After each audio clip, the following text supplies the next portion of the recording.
먼저 예배 마치고 축도는 우리 심현동 목사님께서 좀 해주시면 감사하겠습니다. 오늘 우리가 읽은 이 본문 내용은 너무나 잘 아는 내용입니다. 유명한 달란트 비유입니다. 어떤 재산을 많이 가진 주인이 여행을 떠나면서 3명의 충직한 종을 불러 재물을 맡겼습니다. 첫 번째 종에게는 5달란트, 두 번째 종에게는 2달란트, 그리고 마지막 종에게는 1달란트를 맡겼습니다. 이 달란트라는 것이 고대의 화폐 단위인데 지금의 돈으로 환산하면 엄청나게 큰 액수라고 합니다. 그래서 정확하지는 않지만 5달란트를 받았다고 치면 약 7, 8억 혹은 10억에 육박할 수 있는 돈이지 않을까. 그 계산에 따라 좀 다른데 하여튼 매우 우리가 생각하기보다 엄청나게 큰 그 막대한 돈이라는 것을 알 수 있습니다. 그렇게 맡기고 주인은 외국으로 떠났습니다. 그리고 시간이 얼마나 흘렀는지 모르겠지만 주인이 돌아와서 그 종들을 불러서 계산을 하게 됩니다. 그런데 문제는 잘 아시는 것처럼 마지막 종인 1달란트 받았던 종입니다. 이 종은 주인이 부재하는 그 긴 시간 동안 아무 일도 하지 않고 있다가 주인이 돌아왔을 때 자기가 처음 받았던 원금, 즉 1달란트, 그것을 1도 더하지 않고 1도 빼지 않은 채 원금 그대로 주인에게 반납을 합니다. 아마도 다른 두 종은, 즉 5달란트 받았고 2달란트 받았던 종은 본문에 나온 것처럼 주인이 가자마자 열심히 그 자본금을 가지고 사업을 해서 각각 원금보다 1배 이상씩을 벌었습니다. 5달란트 받은 자는 5달란트 이익을 남겨서 10달란트로 만들었고 2달란트 받은 종 역시 2배로 불려서 4달란트로 만들어서 주인에게 내어놓았습니다. 그 종들의 행동에 대해서 주인이 그 행한 심사? 그거는 내용이 이렇게 나타납니다. 1달란트 받은 종은 그 1달란트를 이렇게 빼앗죠. 빼앗아요. 원래 주인 거니까 주인에게 돌려주는 게 당연하다고도 볼 수 있습니다. 그런데 그 5달란트, 2달란트 받았던 종들은 아마도 본문에 명확하게는 안 나오는데 자기가 받았던 돈과 그 돈으로 일해서 벌은 돈, 더블이 된 그 돈 전부를 아마도 보상으로 주인이 돌려준 것 같아요. 종들에게. 종들은 그런 걸 기대했는지 안 했는지는 모르겠으나 어쨌든 주인에게 받은 돈을 가지고 열심히 일해서 부풀린 그 돈을 주인이 충성했다, 잘했다라고 하면서 주인이 가져간 게 아니라 너에게 준다. 그런 뜻밖의 보상을 두 종은 받았습니다. 그런데 그렇게 된 것에 비해서 1달란트 받았던 종은 그 받았던 원금 1달란트를 그냥 그래 그건 너 가져 이렇게 한 게 아니라 그거를 또 빼앗아 버렸어요. 그런 식으로 보자면 5달란트, 2달란트 받았던 종이 그들이 받았던 보상에 비해서 1달란트 받았던 자의 박탈이 훨씬 더 심해진 거죠.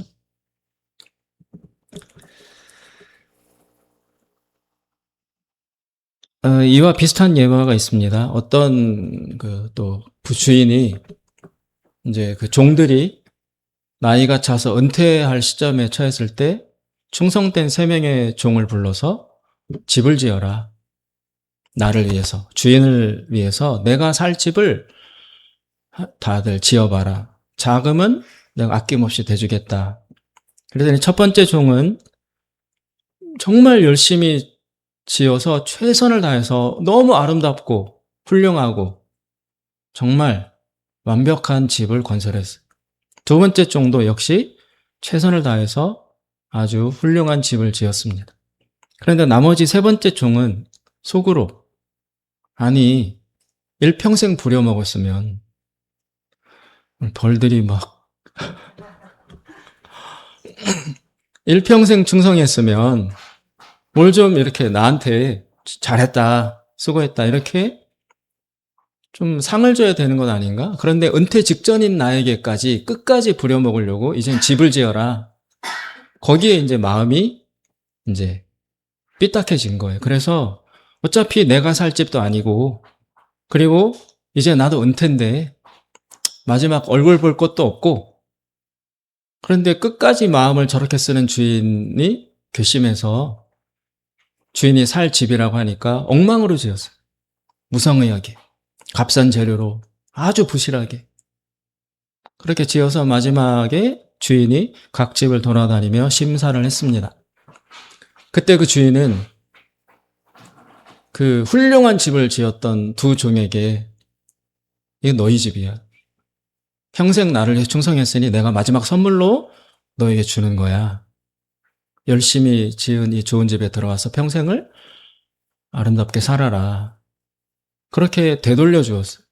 마지막 종은 어떻게 됐습니까? 심은 대로 거둔 거죠. 주인에 대해서 고가운 마음을 품고 불성실하게 했는데 그 결과 그대로 자신에게 되돌아오는 그런 불행을 맛보게 되었습니다. 오늘 비유 이미 잘 알고 계시는 유명한 말씀인데, 그런데 여기에 특별한 점이 하나 있습니다. 그 마지막 심사할 때 한 달란트 받았던 종에게서 그 한 달란트를 주인이 빼앗잖아요. 근데 그 빼앗은 한 달란트를 어떻게 처분하느냐? 10달란트, 5달란트 받아서 5달란트 더 남긴 10달란트 받아서 이미 차고 넘치는 그 종에게 더 얹어줍니다. 네가 가져라. 주인이 취하는 것이 아니라 10달란트 받은 종에게 추가로 제공이 됩니다. 이 10달란트 받은 종은 보너스까지 받은 것입니다. 그러면서 그 끝에 주인은 아주 유명한, 그러나 잘 밝혀지지 않은 의미심장한 말을 추가로 덧붙입니다. 그게 바로 29절에 나와 있습니다. 29절에 보시면 주인이 그 한 달란트를 10달란트 받은 종에게 추가해서 주면서 말씀을 합니다. 29절. 무릇 있는 자는 받아 풍족하게 되고 없는 자는 그 있는 것까지 빼앗기리라.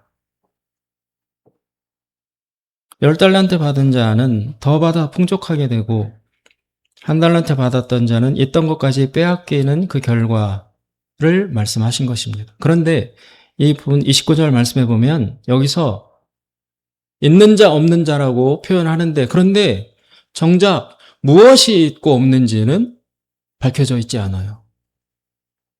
뭐가 있는 자는 더 얻겠고 뭐가 없는 자는 있던 것도 빼앗기리라라고 무엇이 있고 없는지를 밝히지 않은 채 그냥 있는 자, 그냥 없는 자라고 나타나고 있습니다. 여기에 해당되는 그 무엇이 정말 무엇인가? 그것이 이 비유의 핵심일 것이라고 볼 수 있습니다. 오늘 이 비유에 이어서 오늘 우리가 읽지는 않았지만 31절부터 끝절 46절까지 또 하나의 비유가 이어지고 있습니다. 이거 역시 유명한 양과 염소의 비유입니다. 인자가, 즉 예수님이 나중에 다시 오셨을 때 사람들을 양과 염소로 분류한다. 두 부류로. 그래서 양으로 분류된 사람들은 오른쪽에, 염소로 평가된 사람은 왼쪽에. 그래서 양으로 평가받은 사람은 이제 그 천국으로 들어가고, 염소로 판정받은 사람들은 소위 말해서 지옥불에 들어간다, 이런 이야기예요. 그런데 나는 양이다, 나는 염소다라는 평가를 받은 사람들이 당황스러워해요. 그리고 왜 내가 양인지, 왜 내가 염소로 평가받는지 이유를 잘 몰라서 물어봅니다. 왜 내가 양입니까? 왜 내가 염소입니까? 그랬더니 예수님이 공통되게 너희들은 내가 굶주릴 때 먹을 걸 주었고, 내가 병들었을 때 찾아봤고, 내가 옥에 갇혔을 때 나의 시중을 들어주었다. 그리고 염소 너희들은 내가 굶고 있을 때 한 번도 베푼 적이 없고, 내가 아플 때 돌아보지 않았고, 하여튼 내가 힘들고 고통스러울 때 너희들은 나를 일체 찾아보지도 관심도 사랑도 없었다. 그랬더니 양과 염소 두 부류가 다 놀래요. 아니, 언제 내가 예수님 배고플 때 찾아간 적이 있습니까? 또 이쪽도. 아니, 예수님이 배고프신 거를 내가 분명히 알았다면 분명히 찾아갔을 텐데, 나 예수님 배고파하고 병들어하고 이런 거를 본 적이 없습니다. 예수님이 그러셨으면 내가 당연히 가지 어찌 내가 안 가겠습니까? 둘 다 나 예수님한테 그런 적이 없는데요? 예수님이 아파한 걸 내가 본 적이 없는데요? 거기에 대해서 예수님께서 이 세상에 존재하는 수많은 작은 자들, 가난한 자들, 이름 없고 빚도 없는 자들, 세상에 외면하는 자들, 그런 작은 자들에게 한 것이 나에게 한 것이다. 내가 명시적으로 가시적으로 내가 이 땅에 너희들 앞에서 굶거나 배고프거나 이런 걸 보여준 적은 없지만 늘 너희들 사는 동안 옆에 있었고 직면하고 마주했던 너희 가까이에 있던 그 가난한 사람들, 그 병든 사람들, 그 절망에 빠진 작은 사람들을, 그들을 찾아보고 도와주고 사랑하고 했느냐 안 했느냐, 그것이 나에게 한 것과 동일하다 라고 하시면서 둘 다 어리둥절하죠. 나 그렇게 한 적이 없는데 너희들은 했어. 천국으로. 내가 예수님 그랬으면 분명히 했을 텐데 내가 안 할 사람이 아닌데 예수님 그런 걸 본 적이 없어서 안 했을 뿐입니다. 그 사람, 그렇게 어리둥절하는 사람 모두에게 예수님께서 합당한 이유를 제시하시고 입을 닫아버리십니다. 그걸로 끝이에요. 이 두 비유는 서로 연결되어 있다고 봐야 합니다. 이 작은 자에게 무언가 친절과 사랑을 베풀었던 사람들은 나중에 예수님으로부터 보상을 받습니다. 34절에 보면 예수님이 그들이 받을 보상에 대해서 이렇게 말씀하시죠. 그때에 임금이 그 오른편에 있는 자들에게 이르시되 내 아버지께 복받을 자들이여 나와 창세로부터 너희를 위하여 예비된 나라를 상속받으라. 그리고 동시에 이 작은 자들을 외면했던 자들 역시 무언가를 박탈당하게 됩니다. 41절. 또 왼편에 있는 염소들에게 이르시되 저주를 받은 자들아 나를 떠나 마귀와 그 사자들을 위하여 예비된 영원한 불에 들어가라. 두 비유에는 공통된 기본 흐름이 존재합니다. 그것은 바로 29절에서 이야기했던 있는 자와 없는 자의 차이점의 원리가 똑같이 적용되고 있다는 것입니다. 있는 자는 더 받을 것이고 없는 자는 있던 것도 빼앗기리라. 예수님은 아니지만 평범한 작은 자들을 돌보았던 자들은 받게 되고 그들을 외면했던 자들은 있던 것까지 빼앗기는 결말을 맞이하게 됩니다.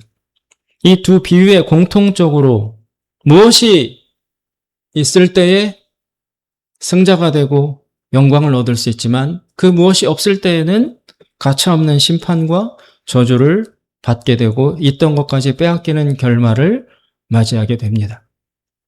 그 뭐가 있어야 얻을 수 있고 뭐가 없어야 있던 것까지 빼앗기게 되는 것일까요?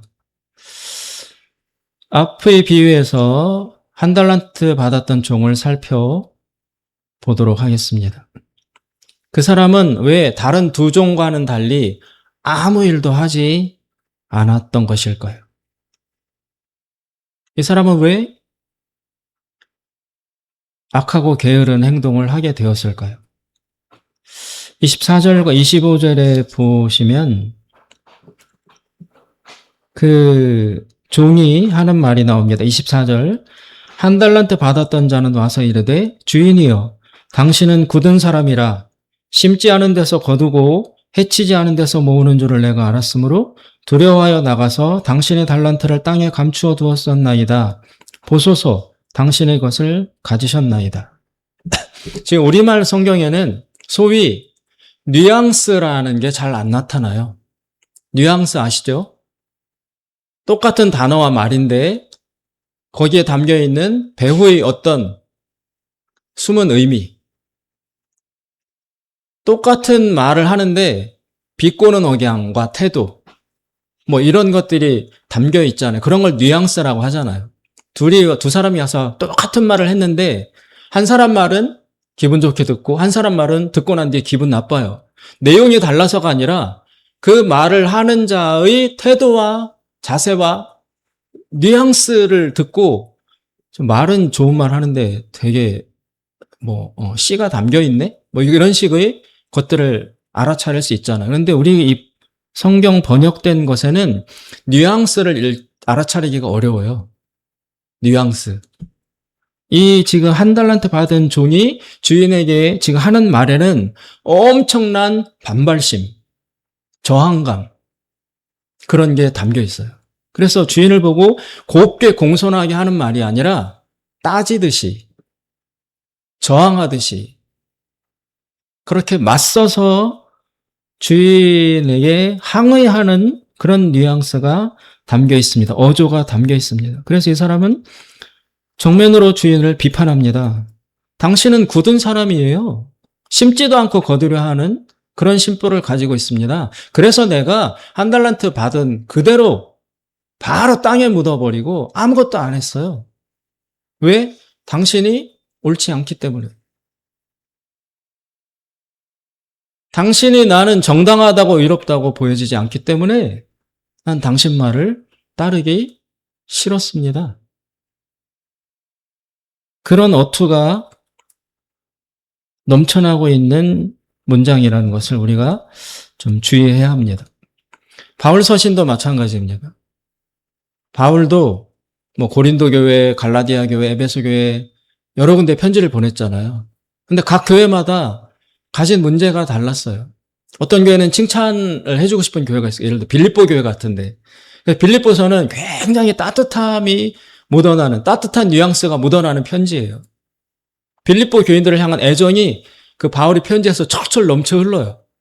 그런데 갈라디아 교회나 고린도 교회, 이 말썽 많은 교회들을 향해서는 바울이 신랄하게 아주 비꼬고 비아냥거리고 이런 것들이 담겨 있어요.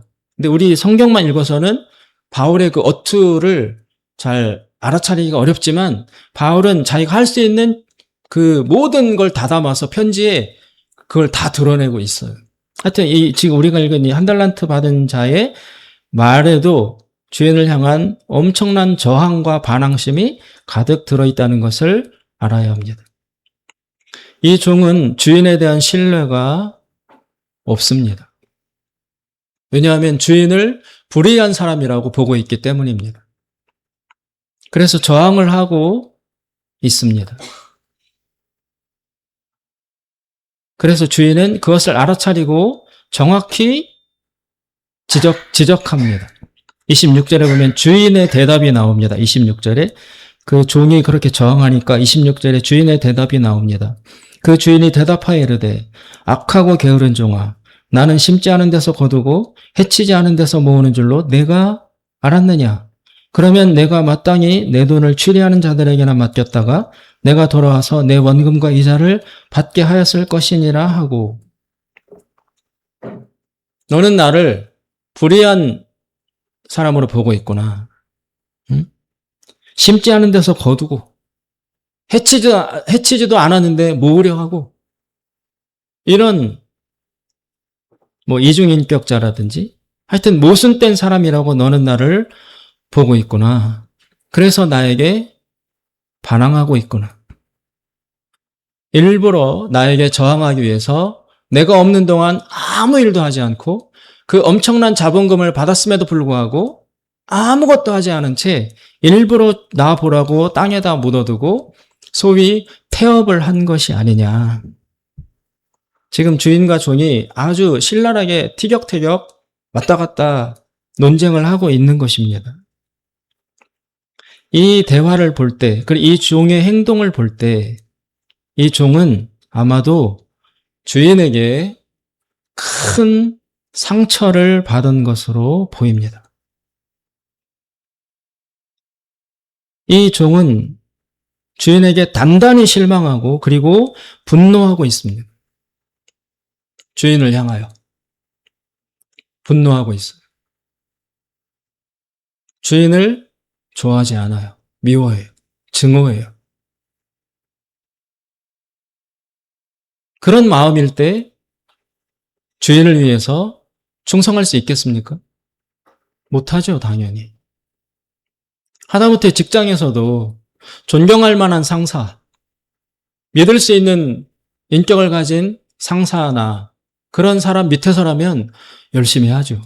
충성되이 하죠. 돌아오는 보상이 없어도 그 주인이 선한 일을 도모하고 의로운 사람이라면 밑에 있는 사람이 그 자체로 보람이기 때문에 열심히 합니다. 선한 일을 하면 사람들은 에너지를 얻게 돼 있어요.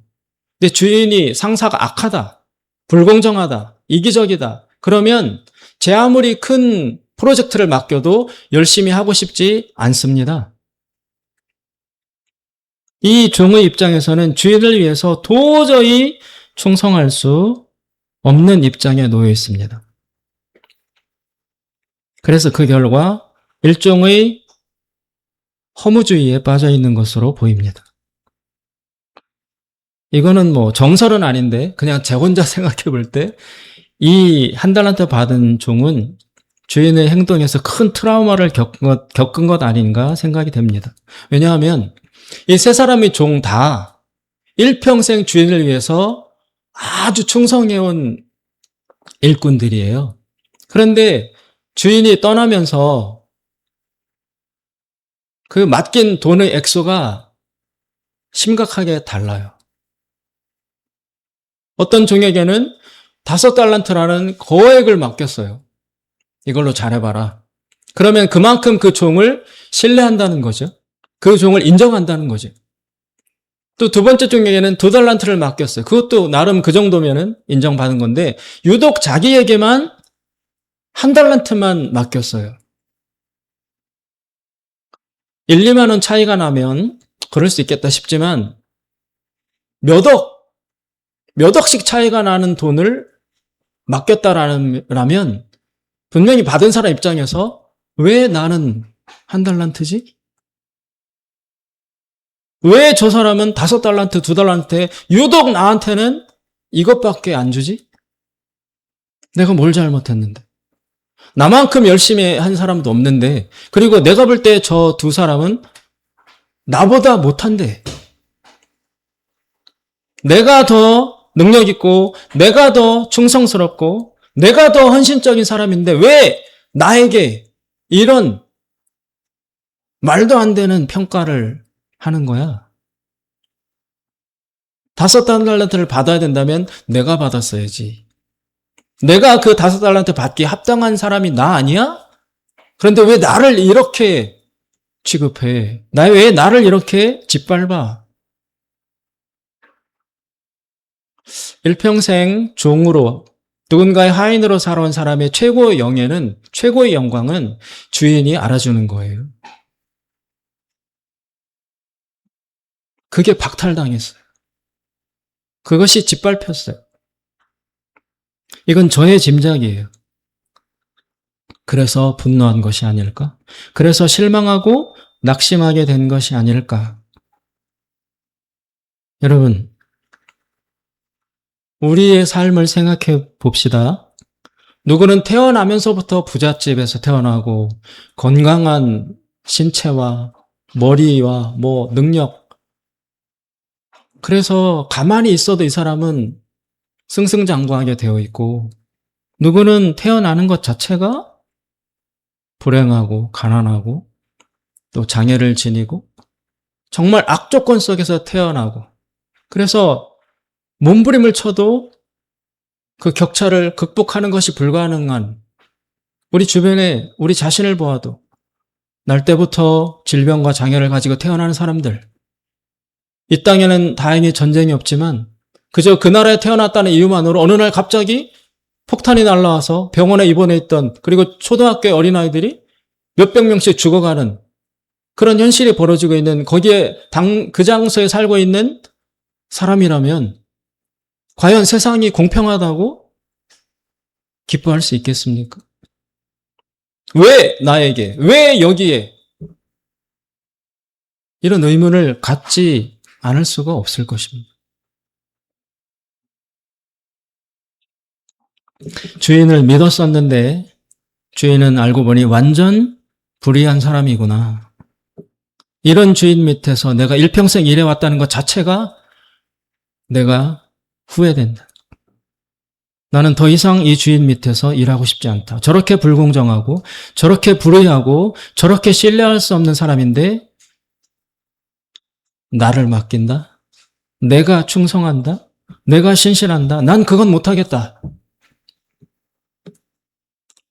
이 종은 주인에 대한 불신과 상처 때문에 의욕을 잃은 것으로 보입니다. 그리고 주인에 대한 그런 불신 때문에 일부러 게으름을 선택한 것으로 보입니다. 그는 일종의 깊은 트라우마에 빠지고 시달린 것으로 보입니다. 사랑하는 여러분, 여기에서 이 종을 오늘 우리 자신들에게 적용하면 어떻게 될까요? 우리가 살고 있는 이 세상과 이 주변과 삶을 볼 때 과연 공정하다, 의롭다, 세상은 선하다, 착한 사람이 그만큼에 대한 보상을 받고 악하고 잘못된 짓을 한 사람은 그만큼의 벌을 받는다. 완전히 공평하고 공정하고 의롭고 도덕과 윤리가 확실하게 지배하고 있는, 하나님이 통치하고 계시는 그 아름다운 세상이라고 나는 확신할 수 있는가? 또 내가 아니어도 다른 사람의 경우를 볼 때 저 사람은 과연 하나님을 사랑하고 신뢰하고 기뻐하며 살아갈 수 있을까? 저 환경에 저런 일을 겪었는데, 저런 상처를 받았는데 하나님을 믿고 나아갈 수 있을까? 그런 일을 당한 사람들이 주변에 있지 않습니까?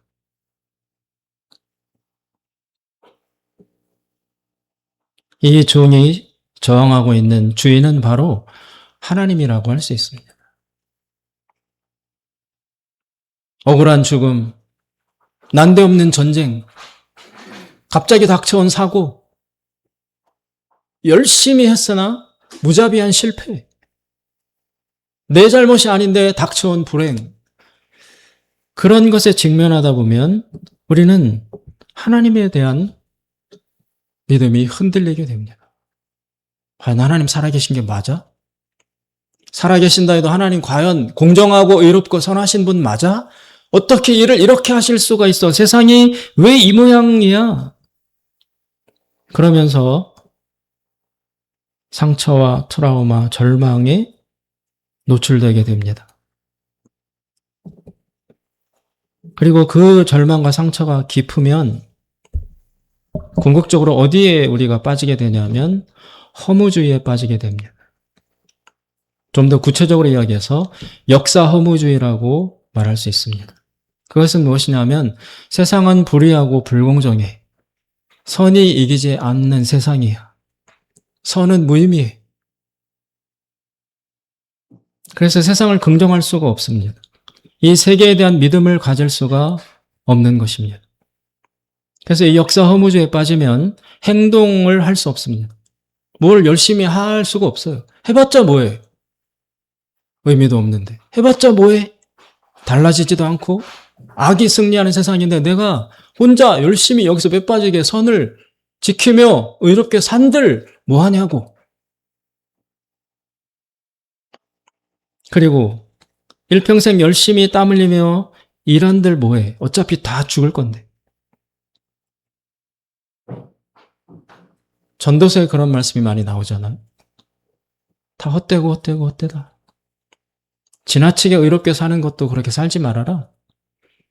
아주 의롭게 살려고 노력했던 자나 대충 사는 자나 끝은 비슷하더라. 오히려 그 사람들이 더 잘 되더라. 전도서에 그 말씀이 계속 나열됩니다.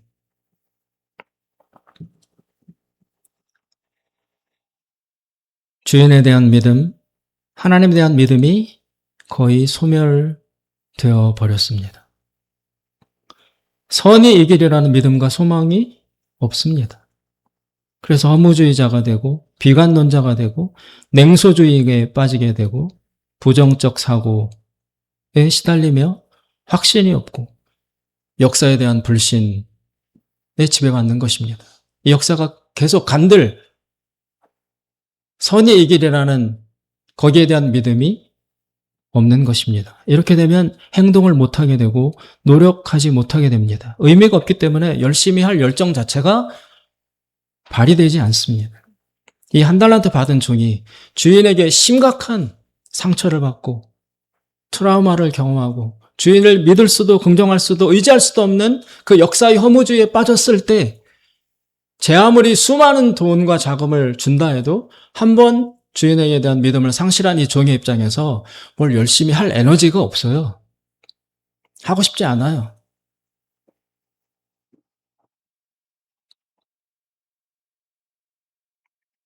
주인은 불공정하고 게다가 주인은 지금 떠나서 없고 언제 온다는 보장도 불확실하고 현실은 불의하고 미래에 대한 믿음, 선에 대한 믿음, 역사에 대한 신뢰, 주인에 대한 신뢰 이런 것을 다 잃고 허무주의에 빠져버리게 된 것입니다.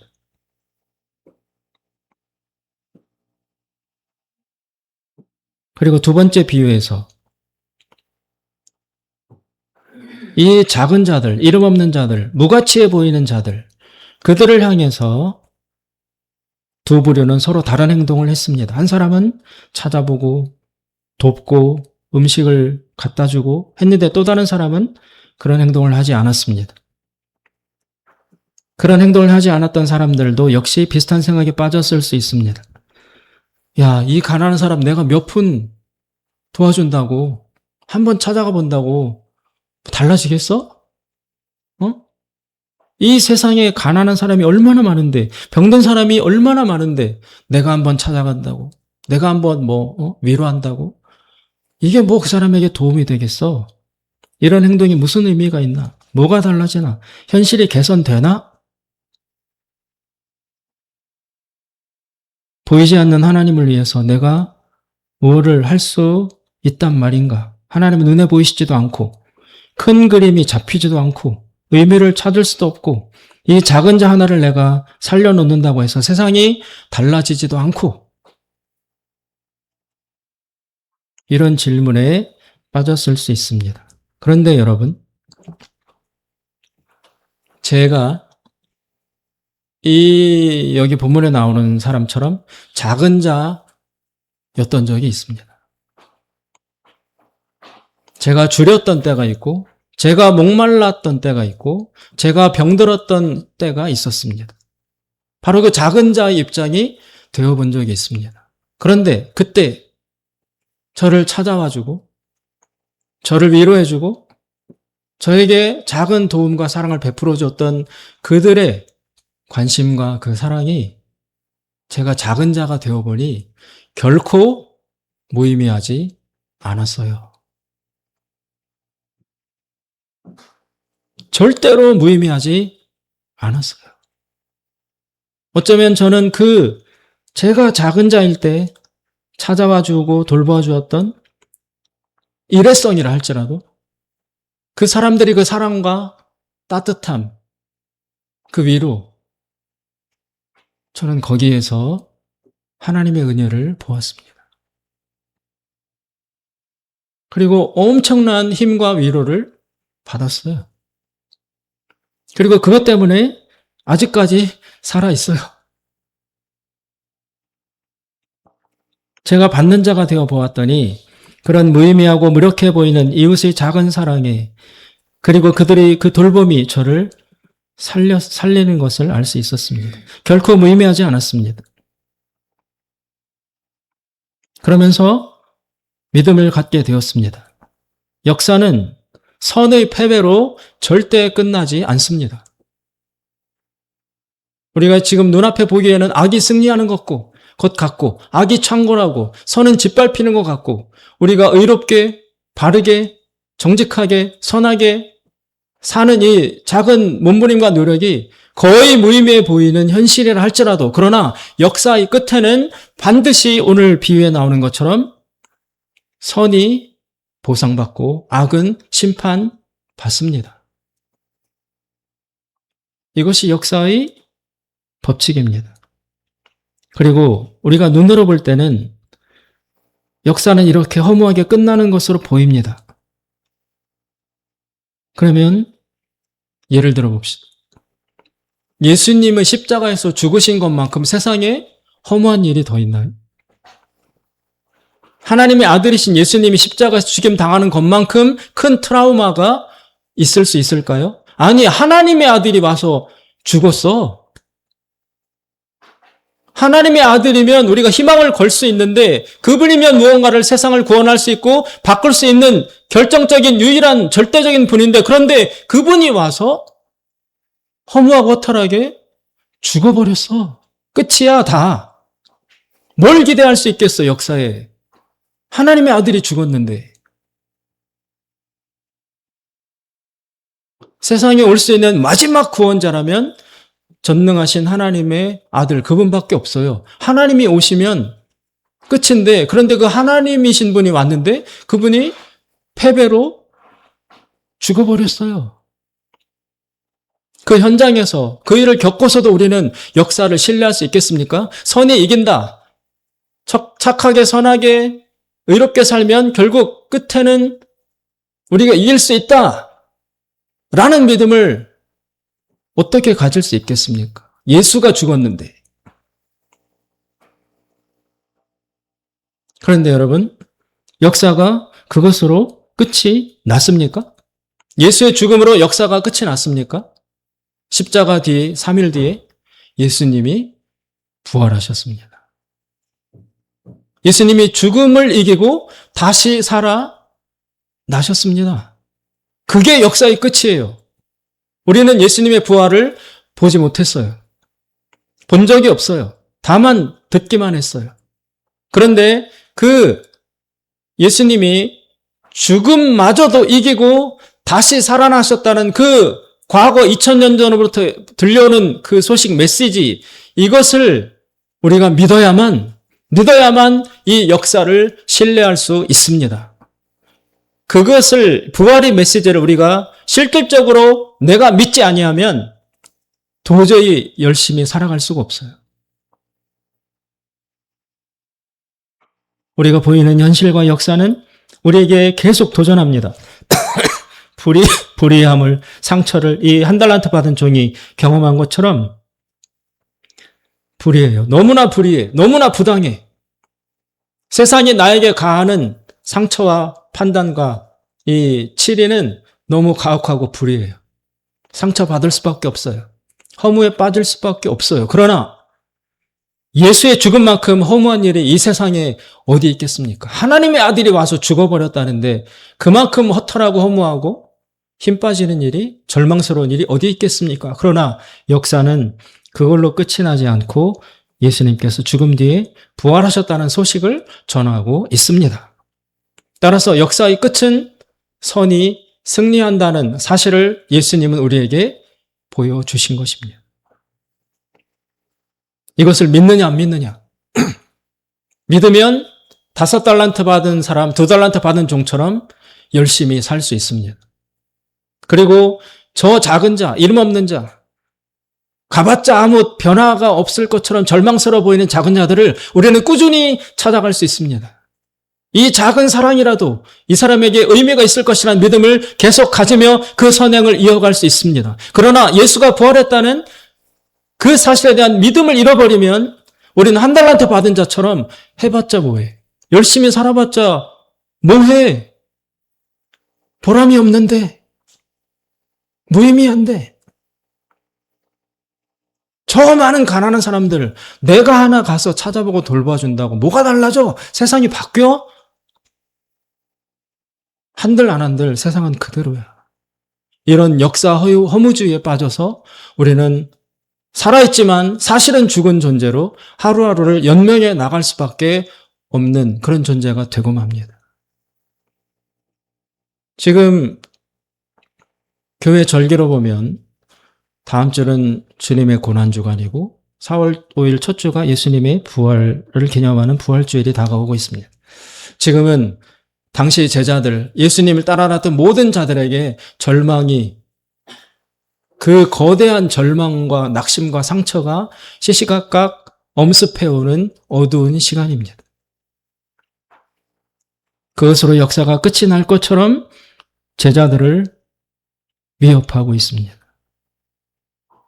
예수님은 실제로 죽습니다. 목숨을 잃어버려요. 허무하게. 그러나 불과 사흘 뒤에 예수님은 죽음을 이기시고 다시 살아나십니다. 이 역사를 본인이, 당신이 주관하신다는 사실을 만천하에 보여주신 것입니다.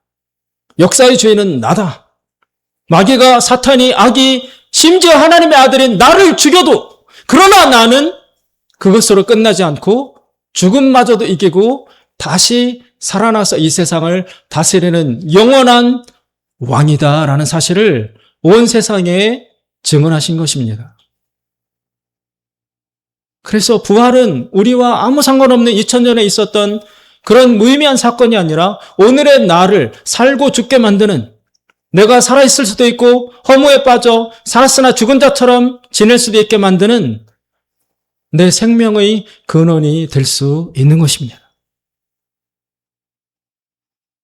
겪은 일만 보고 보여진 일만을 근거로 하여 주인은 잘못된 사람이야, 불의한 사람이야, 공정하지 못해, 주인을 믿을 수 없어, 이 허무주의에 빠지면, 이 불신에 빠지면 한 달란트 받은 자처럼 제 아무리 많은 것을 받아도 즐겁게 열심히 기뻐하며 열정적으로 살아갈 수 없습니다.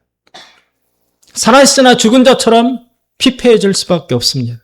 그리고 남들이 알아주지 않는 이 작은 사랑, 이름 없는 자를 찾아가고 가난한 자를 돌보아주고 줄인 자에게 먹을 걸 갖다 주고, 이 세상이 알아주지 않는 작은 사랑의 실천을 우리는 할 수가 없게 됩니다. 그러나 주인이신 예수님은 다시 부활하심으로써 내가 불의하지 않다, 나는 살아있다, 너희가 나를 믿느냐 안 믿느냐, 그것에 따라 너희들은 인생이 달라질 것이다. 오늘 29절에 있는 자는, 무릇 있는 자는 받아 풍족하게 되고 없는 자는 그 있는 것까지 빼앗기리라. 여기에 뭐가 있고 뭐가 없다는 것입니까? 바로 살아계신 그리스도 예수 하나님에 대한 믿음, 신뢰, 소망, 이것이 있는 자는 받아서 더 풍족하게 될 것이고, 이 믿음이 없는 자는 있던 것까지 빼앗기는 허무의 결과를 맞이하게 될 것이라고 말씀하고 계신 것입니다. 사랑하는 여러분, 오늘 설교의 제목은 당신은 있는가예요. 뭐가 있는지는 없어요. 그런데 예수님은 묻고 계십니다. 너는 지금 있는가? 있는 자는 받아 풍족하게 되고 없는 자는 있던 것까지 빼앗기리라. 뭐가 있느냐? 너는 있느냐? 너는 있는 자냐?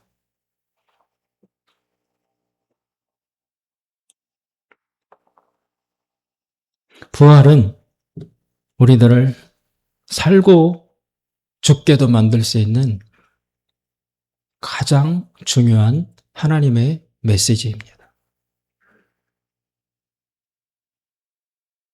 부활을 믿는 자, 죽음까지 이기고 승리하신 예수 그리스도의 통치를 믿는 자는 5달란트, 2달란트 받은 자처럼 열정적으로 살 수 있을 것이고, 그것에 대한 믿음을 가지지 못한 자, 없는 자는 허무에 빠져서 지리멸렬하다가 마지막 날 있던 것까지 빼앗기는 그 고통에 직면하게 될 것입니다. 부활, 살아계신 예수 그리스도, 지금도 통치하시는 영원한 하나님, 다시 오실 우리의 주인이요 왕이신 전능하신 하나님, 그 하나님의 살아계심과 통치하심과 승리와 다시 오실 것임을 믿는 자, 이것을 믿는 믿음이 있는 자, 승리할 줄로 믿습니다. 기도하겠습니다. 자비로우신 하나님 아버지, 우리가 경험하는 이 현실 속에 때로 우리는 시험에 들고 낙심하고 용기를 잃고 주저앉을 수밖에 없습니다. 하나님 아버지, 예수께서 부활하셨다는 그 소식, 주여, 죽음으로 패배로 역사가 끝나지 않고 예수님의 승리로 역사가 끝남을 보여주셨던 그 부활을 우리가 진리로 믿고 그 부활의 소식 위에 서서 있는 자가 되어 선하고 의롭고 세상이 알아주지 않지만 그러나 마땅히 우리가 해야 할 일, 주님이 맡기신 그 일을 기뻐하며 감사하며 끝까지 감당할 수 있는 부활의 믿음이 있는 자로 살게 하여 주시옵소서. 예수님의 이름으로 기도드리옵나이다. 아멘. 다 같이 일어나셔서 우리